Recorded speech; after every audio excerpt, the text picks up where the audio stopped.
Salve, salve, universo narrado! Seja muito bem-vindo aos que não me conhecem, meu nome é Felipe Ghisoli e vamos discutir aqui 5 questões do Enem de ondulatório. A gente vai falar de reflexão, refração de ondas, interferência, vários fenômenos ondulatórios.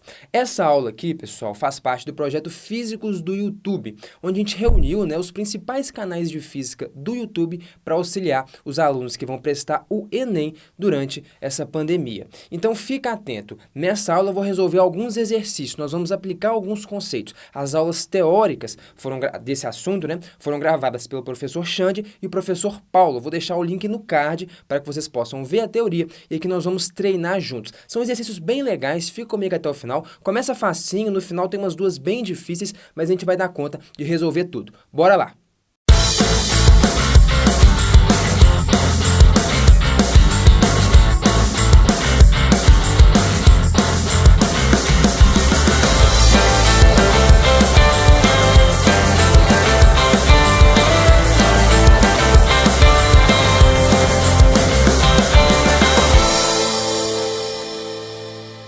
Salve, salve, minha gente. Então vamos que vamos discutir umas questões bem bonitas, bem legais do Enem, vamos estudar e expandir um pouquinho nosso intelecto juntos. Olha que maneiro, pessoal. Então, enfim, como eu disse, essa videoaula é voltada pra galera que vai fazer o Enem, são 5 questões dos últimos anos do Enem, pra eu te mostrar como é que isso cai na prova e pra gente consiga se preparar pra essa prova, beleza? Como eu disse, a gente vai falar de alguns fenômenos aqui que foram tratados nas videoaulas. Aqui vai aparecer reflexão, refração, interferência, beleza? Então vamos que vamos. Então, primeira questão, pessoal, questãozinha do Enem de 2010. Vamos ler juntos aí, ó. As ondas eletromagnéticas, como a luz visível e as ondas de rádio, viajam em linha reta em um meio homogêneo. Então, as ondas de rádio emitidas na região litorânea do Brasil não alcançariam a região amazônica do Brasil por causa da curvatura da Terra. Entretanto, sabemos que é possível transmitir ondas de rádio entre essas localidades devido à ionosfera. Com a ajuda da ionosfera, a transmissão de ondas planas entre o litoral do Brasil e a região amazônica é possível por meio da... E ele fala vários fenômenos, olha aí, reflexão, refração, difração, polarização e interferência, vários dos quais foram tratados nas aulas teóricas lá pelo professor Paulo e pelo professor Xande. Perfeito, qual que vai interessar pra gente aqui? Então, basicamente, pessoal, o que ele tá fazendo? Olha o nosso desenhozinho da nossa terra bonitinho aqui, né? Basicamente, o que ele falou foi, isso aqui é o quê? Isso aqui é você com um celular, tá, pessoal? Pra quem não sacou, isso aqui é você falando num celular. E, por exemplo, como é que você consegue se comunicar, por exemplo, com um indivíduo que tá, sei lá, que tá aqui assim no globo? Beleza? Ele fala disso. O pessoal do litoral não vai conseguir comunicar com o pessoal da Amazônia. Por quê? Por conta da curvatura da Terra. Porque se essas ondas caminham em linha reta, então a onda eletromagnética, do seu dispositivo celular, ela vai caminhar em linha reta, então ela vai caminhar assim, ó. Ela não consegue atingir o cara. Mesmo que caminhe em linha reta aqui, ó, não consegue chegar nele. Bom, se a onda caminha em linha reta, como é que a gente consegue comunicar, por exemplo, com o cara que está do lado oposto do globo, né? A gente consegue comunicar com quem está aqui embaixo, né? Com o japonês que estiver aqui assim, enfim. Como é que a gente consegue fazer isso, né? Se a onda anda em linha reta, beleza? Bom, basicamente a gente conta, existe a ionosfera, que é uma camada, beleza? A nossa Terra, tem várias camadas na atmosfera, e ele fala que a ionosfera ajuda. Ajuda de que modo, nessa comunicação, pessoal? Bom, basicamente, a ionosfera sendo uma camada, que eu representei de laranja, só para ficar visível, e pontilhei aqui como se fosse uma parede. Por quê? Como se fosse uma parede, né? Bom, na verdade é um outro meio, mas qual que é a ideia da parede que eu quero colocar aqui, pessoal? Se a gente tem uma parede, o que acontece com uma onda quando ela encontra uma parede? Ela chega na parede, ela sofre reflexão. É ou não é? Ah, verdade. Uma onda quando encontra um objeto, um obstáculo, sofre reflexão. Aqui vai rolar exatamente a mesma coisa. Então, uma onda que saia, por exemplo, daqui, ao invés dela caminhar, ela caminha em linha reta, Mas, enfim, ela chega aqui, parte dela, de fato, vai refratar, tá? Uma parte vai acabar saindo, escapando aqui da atmosfera, mas essa não interessa muito pra gente. O que importa é que parte vai refletir. Parte sofre reflexão como se fosse uma parede mesmo. Ah, reflete. Aí reflete lá embaixo, reflete lá em cima. Lembra que sempre quando eu chego nesse ponto aqui, pessoal, uma parte vai refratar, uma parte vai mudar de meio, beleza? Mas ela não vai interessar pra gente nesse contexto. O que interessa é só essa parte que reflete. Você já viu onde eu quero chegar, né? Essa parte que reflete vai estar associada justamente ao que ele está querendo. Olha só, o que a gente está conseguindo? eu consegui com que uma onda eletromagnética que saísse desse ponto chegasse exatamente nesse ponto, justamente pelas sucessivas reflexões que essa onda vai sofrendo ao longo dessa ionosfera. Faz sentido ou não? Então, o fenômeno que ele está querendo destacar aqui, que possibilita com que essas pessoas consigam se comunicar, é a reflexão. Olha que moleza, fácil ou não? Tranquilinho? Questãozinha teórica do Enem de 2010, mole para nós, beleza? Então, vamos que vamos. Vamos para a próxima, pessoal. Questão 2, Enem de 2013. Esse assunto de ondas ele é bastante importante e recorrente na prova do Enem, viu, pessoal? Tanto de modo qualitativo, como são essas primeiras questões que eu vou colocar, quanto de modo quantitativo, que vão ser as últimas questões que a gente vai fazer. A gente vê como é que cai fazendo conta na prova do Enem. Perfeito? Então, vamos lá, pessoal. Questão 2 conta pra gente o seguinte. Em viagens de avião, é solicitado aos passageiros o desligamento de todos os aparelhos cujo funcionamento envolva a emissão ou a recepção de ondas eletromagnéticas. O procedimento é utilizado para eliminar fontes de radiação que possam interferir nas comunicações via rádio dos pilotos com a torre de controle. Perfeito. A propriedade das ondas emitidas que justifica o procedimento adotado. Turma, eu tô falando de uma coisa aqui que é o seguinte, vamos lá. Deixa eu pegar essa figura, esse desenho que tá aqui. Isso aqui seria o quê? Seria tipo uma antena, meu protótipo de antena que fica na torre de controle. Beleza ou não? O camarada do avião vai pegar o rádio, Mayday, Mayday, vai dar o grito lá, o pessoal vai emitir uma onda eletromagnética, beleza? Essa onda eletromagnética, ela vai chegar na torre de controle, beleza? Como que a torre consegue captar exatamente essa onda, pessoal? Você tem um tanto de coisa vindo de tudo quanto é lugar. Tem ondas de televisão, ondas de rádio, de um tanto de coisa, de um tanto de informação que tá viajando aí pela atmosfera. Como é que, de fato, o pessoal lá da torre consegue captar exclusivamente aquela onda que aquele piloto do avião mandou para eles? É por conta da frequência, pessoal. Tem um fenômeno mega importante que chama ressonância, que eu até coloquei aqui, ó. Então, isso aqui tem a ver com a ressonância. E o que vem a ser, de fato, a ressonância? A ressonância, pessoal, tem a ver com como que a gente consegue, né, aumentar a amplitude de vibração de uma coisa, perturbando essa coisa com a mesma frequência natural de vibração dela. Você fala, entendi nada. Pois é, olha só, presta atenção. Imagina que você tem aqui uma taça, tá? Vamos lembrar desse fenômeno que ele é importante. Se você tem uma taça, como é que você consegue, pessoal, quebrar uma taça no grito? Você já viu isso, né? A galera que quebra a taça no berro. Beleza? O que você tem que fazer? Eu tenho que gritar alto demais, velho. Tem que esganar, tem que esgoelar. Na verdade, você não tem que gritar alto demais, né? Aqui eu não estou entrando muito em detalhe nas qualidades fisiológicas do som, altura, essas coisas, na verdade, são um pouquinho capciosas, mas eu vou pular um pouquinho disso aqui. Mas, basicamente, né, no bom português, no senso comum, a gente acha que tem que gritar alto, gasta muita energia, né? Vou esgoelar. Na verdade, não, você não precisa gastar tanta energia, gritar com muita força. Seria o termo físico mais adequado aqui, né? Você precisa gritar na frequência exata. Como assim? Que frequência seria essa? Bom, essa taça aqui, pessoal, ela é composta de um certo vidro, de um certo material, e as partículazinhas, né, as moléculas que constituem esse material, têm uma frequência natural de vibração. Nada está absolutamente parado, né? Não tem como você chegar no zero absoluto. Tudo está a uma certa temperatura, a temperatura tem a ver com o grau de agitação das partículas. Então, se a gente fosse dar um zoom aqui, ó, as partículazinhas que constituem esse vidro, elas estão vibrando com uma certa frequência.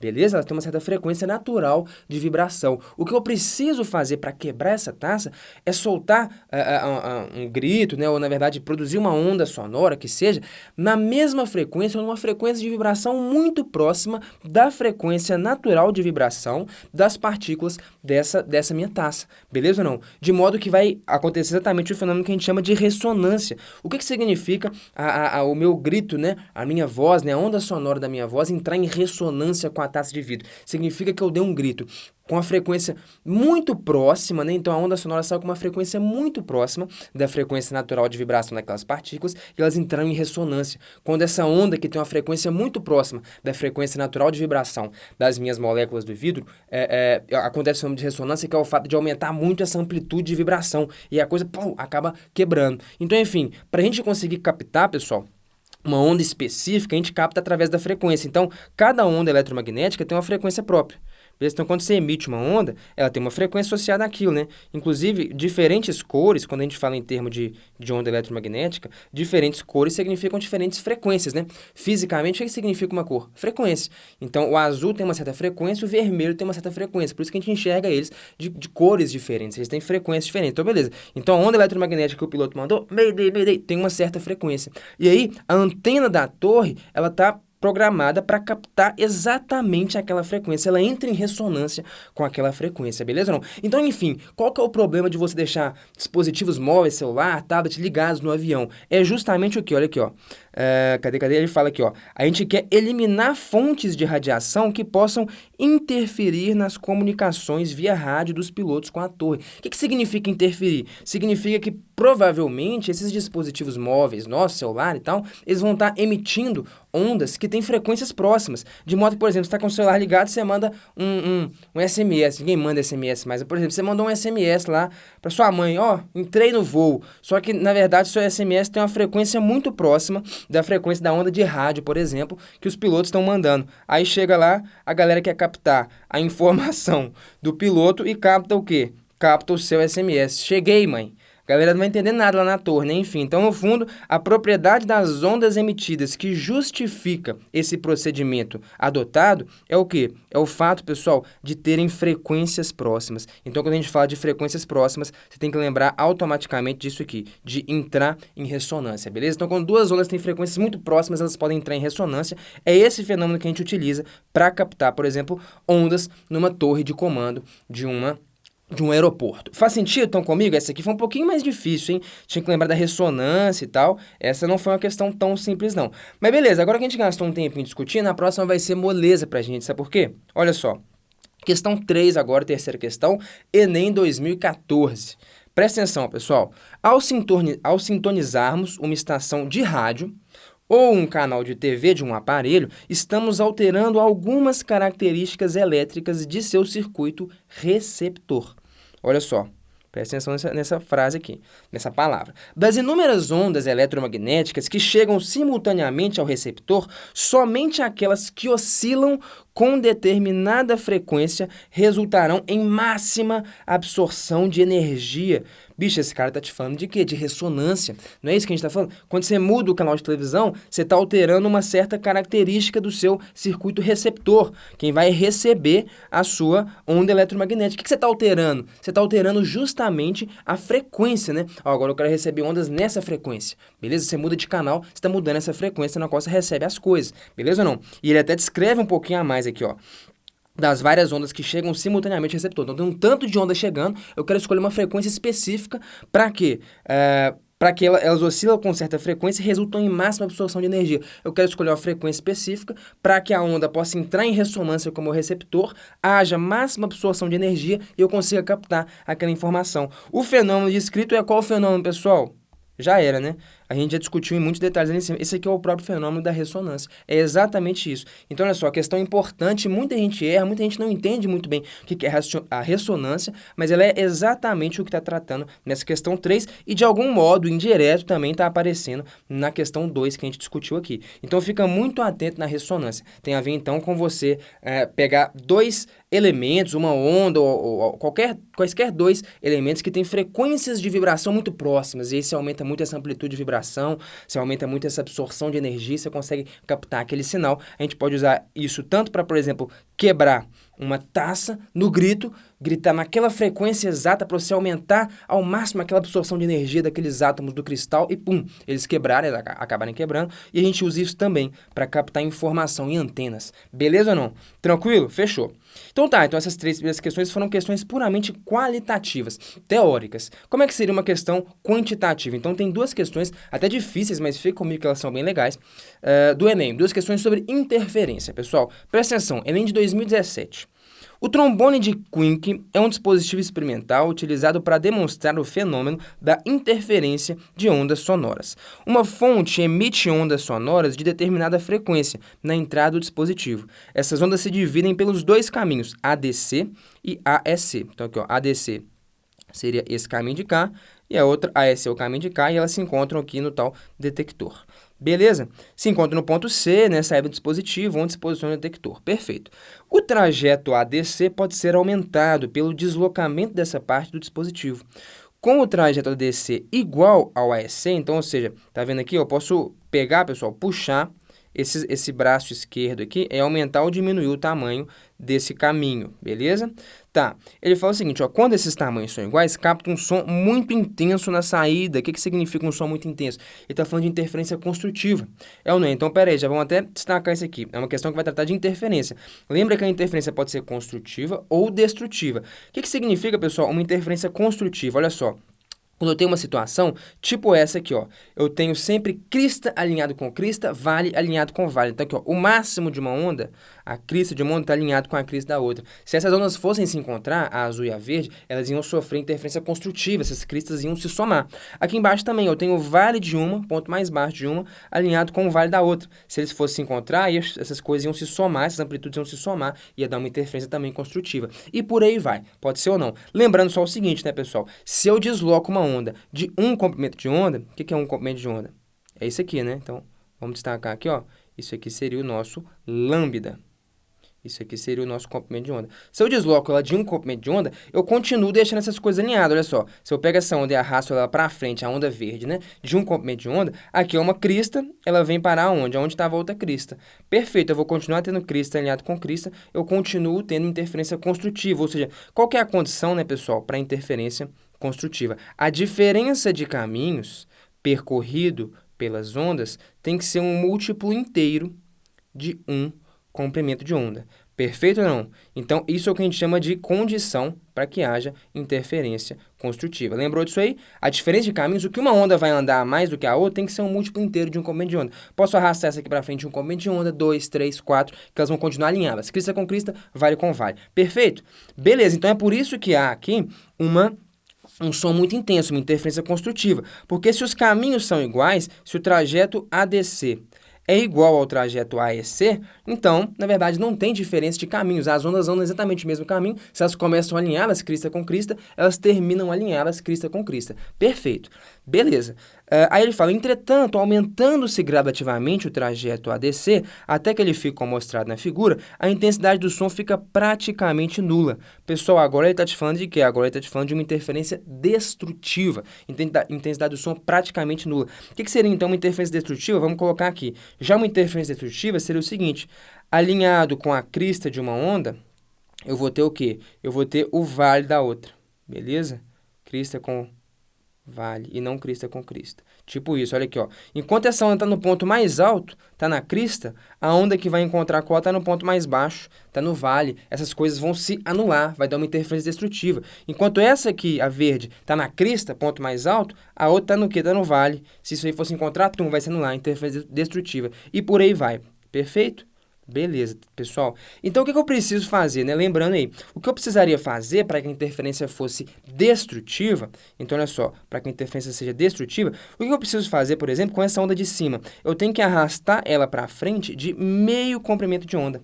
É ou não é? Porque eu vou pegar essa crista que está aqui e fazer ela vir parar nesse vale que está aqui. Ah, é verdade, então eu tenho que arrastar de meio comprimento de onda. Você concorda? Que daqui para cá, se eu desloco a onda verde para frente de meio comprimento de onda, já era. Vai ficar exatamente desse jeito, vai dar interferência destrutiva, beleza? Então, eu fiz essa crista que estava aqui, ela veio parar onde estava esse vale. Então, tá aqui, ó, a crista veio parar aqui, o vale foi parar ali. Ou seja, para que haja interferência destrutiva, a diferença de caminhos ela tem que ser um múltiplo de meio comprimento de onda. Posso arrastar de meio comprimento de onda, de 1,5 comprimento de onda, 2,5, tem que ser um múltiplo de meio comprimento de onda. Então, lembrando que esse m aqui tem que ser um número ímpar, né? Então, aqui, ó, m, colocar aqui, tem que ser ímpar. Não é isso? Porque é 1 sobre 2 lambda, 3 sobre 2 lambda, 5 sobre 2 lambda, 7 sobre 2 lambda e por aí vai. Perfeito. Aí ele fala então o seguinte, então colocamos as coisas aqui só para a gente recapitular a ideia. O valor da frequência do som. Então, peraí, essa aqui é a situação onde o som fica praticamente nulo, ou seja, a interferência é destrutiva. Qual que é a diferença de caminhos, pessoal? O caminho da onda que vem, então, a gente estava colocando aqui, né? Onda azul e onda verde, não é isso? Vamos fazer isso? Então, a minha onda azul, ela vem por esse caminho aqui, ela anda 30 centímetros, desce um pouquinho, depois anda mais 30 centímetros. Então, ela andou 60 centímetros, beleza? 30 com 30, mais um tanto que ela desceu, que é quanto? Sei lá.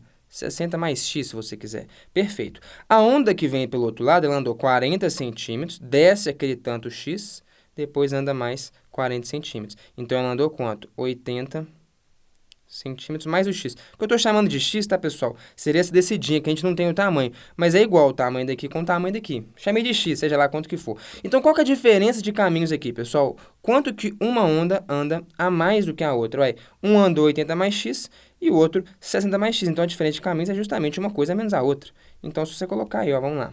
Então, é 80 mais x, o caminho da onda verde, menos o caminho da onda azul, que é 60 mais x. Perfeito ou não? Já era, o que você viu aqui, né? Tanto faz esse x no final das contas, né? O tamanhozinho dessa parte realmente não interessa, porque eu vou ter x menos x, foi embora, 80 menos 60, 20 centímetros. Não é isso? 20 centímetros seria minha diferença de caminho. O que está meio fácil, né, pessoal? Porque 40 é 10 centímetros a mais do que 30. Então, a diferença de caminhos é eu ando 10 centímetros a mais em cima, 10 centímetros a mais embaixo, 20 centímetros. Perfeito. Então, essa é a minha diferença de caminhos. Aonde que eu vou jogar? Se rolou interferência destrutiva, se eu estou nesse ponto, então a gente vai escrever que a minha diferença de caminhos tem que ser um múltiplo de meio comprimento de onda. No caso, como foi a primeira vez, pessoal, eu fui aumentando aquele braço, e ali foi a primeira vez em que o som se anulou. É a primeira interferência destrutiva. Então, eu vou colocar o primeiro valor possível para m. Lembra que o m tem que ser um ímpar. Então, é 1, 3, 5, 7, 9 e por aí vai. Se foi a primeira interferência destrutiva, significa que o m é 1. Ele poderia falar, foi a segunda interferência destrutiva. Ah, então seria o m igual a 3. Foi a interferência destrutiva de terceira ordem. Então seria o m igual a 5, o terceiro possível valor. E por aí vai. Perfeito. Então como é que fica essa continha nossa? Delta D foi 20 centímetros. Isso é igual a m, que é 1, vezes lambda sobre 2. Para que serve isso? Você descobriu o lambda. O lambda, turma, é 40 centímetros. Fechou ou não? Tá, então eu já sei que o comprimento de onda vale 40 centímetros. Ele perguntou foi a frequência, equaçãozinha fundamental da ondulatória, que é qual? V igual a lambda F, pessoal. Então, V igual a lambda F resolve isso. Pode ser? A velocidade ele te deu da onda, né? Ele fala que a velocidade está aqui, ó, 320 metros por segundo. Então, vamos lá. Então, o V, 320 é igual a lambda, aí toma cuidado, o lambda tem que estar em metro, né, pessoal? Então, eu posso colocar esse lambda como 0,4 metros, pode ser? Então, isso aqui é a mesma coisa aqui, 0,4 metros. Tudo bem? Só que 0,4, né, pessoal, é 4 sobre 10. Eu gosto de trabalhar assim na matemática. Trabalha com fração, só mais fácil. Então, 4 sobre 10. Opa, 4 sobre 10 vezes o F. Pode ser? Então, olha que massa. 32, pessoal, se você dividir por 4, vai dar 8. Com esse 0 aqui, 80, vezes o 10 lá embaixo, 800. Que isso, acabou, acabou. Frequência, então, vale 800 Hz. 800 Hz. Perfeito? Então, já era. Essa aqui é a nossa resposta. Cadê? Letra C. Belezinha? Tranquilo? Fechou. Um pouquinho mais difícil? É um pouquinho mais difícil. A parte quantitativa, né, enxergar uma onda interferindo com a outra, é realmente mais difícil, pessoal. Perfeito. Saideira nossa. A questão 5 é em 2015, mais uma questão de interferência, questãozinha difícil também. Vamos meter bronca nela? Olha o que ele está falando aqui, pessoal. Certos tipos de superfície na natureza podem refletir luz de forma a gerar um efeito de arco-íris. Essa característica é conhecida como iridescência e ocorre por causa do fenômeno da interferência de película fina. A figura ilustra o esquema de uma fina camada iridescente de óleo sobre uma poça d'água. Parte do feixe de luz branca incidente, reflete e sofre inversão de fase. Essa aqui é a palavra para a gente resolver essa questão. Sofre inversão de fase, hein? O que equivale a uma mudança de meio comprimento de onda. Olha o meio comprimento de onda aí. A parte refratada incide na interface e sofre reflexão sem inversão de fase. Então, a tal inversão de fase não acontece. Esquece ela aqui. O observador indicado enxergará aquela região do filme com coloração equivalente à do comprimento de onda que sofre interferência completamente construtiva entre os raios 2 e 5. Perfeito, mas essa condição só é possível por uma espessura mínima da película. Considere que o caminho percorrido corresponde ao dobro da espessura E da película de óleo. Pessoal, o que está acontecendo aqui? Vamos lá. O que está acontecendo vem uma onda, aqui ó, onda 1, feixe 1. Uma parte dele reflete, e essa parte que reflete, ela reflete com inversão de fase. Aí vira meu feixe 2 aqui, beleza? Perfeito. Uma parte, pessoal, refrata. Ela entra aqui, desce, reflete ali, volta, depois refrata e vai ali. Então, o que vai acontecer? esse raio verde vai encontrar com esse raio roxo. Mas peraí, o raio roxo percorreu uma distância a mais, existe uma diferença de caminhos. Quanto que seria essa minha diferença de caminhos? Seria 2E, pessoal. Seria o dobro da espessura. Você fala, mas se for para ser o dobro, eu tinha que andar, descer em linha reta e subir em linha reta de novo. Mas é uma aproximação. Se essa inclinação é muito pequena, eu pegar essa descida mais essa descida é aproximadamente igual a pegar 2 vezes isso, beleza? Ele que te fala isso aqui, ó. Considere que o caminho é o dobro da espessura E. Beleza, perfeito. Ah, fechou. Se eu quero uma interferência construtiva, aqui, ó, tá aqui. Interferência construtiva, pessoal, teoricamente é simplesmente falar o quê? Uai, a diferença de caminhos tem que ser um múltiplo inteiro de um comprimento de onda. Beleza ou não? Tá aqui.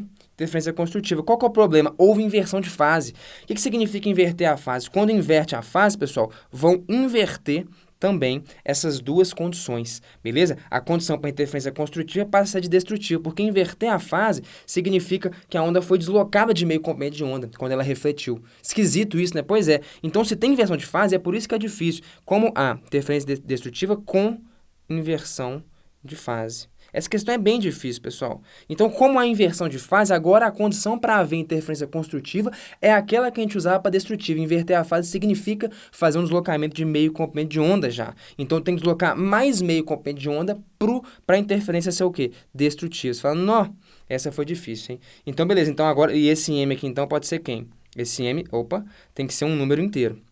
Então, o M tem que ser um número ímpar, desculpa. 1, 5, 1, 3, 5, 7, por aí vai. A condição de interferência destrutiva agora, hein? Porque houve inversão de fase, as coisas trocaram, inverteram. Beleza? Perfeito, pessoal. Então tá. Quem que é mais diferente de caminhos? Mais diferente de caminhos é 2E. A gente colocou lá.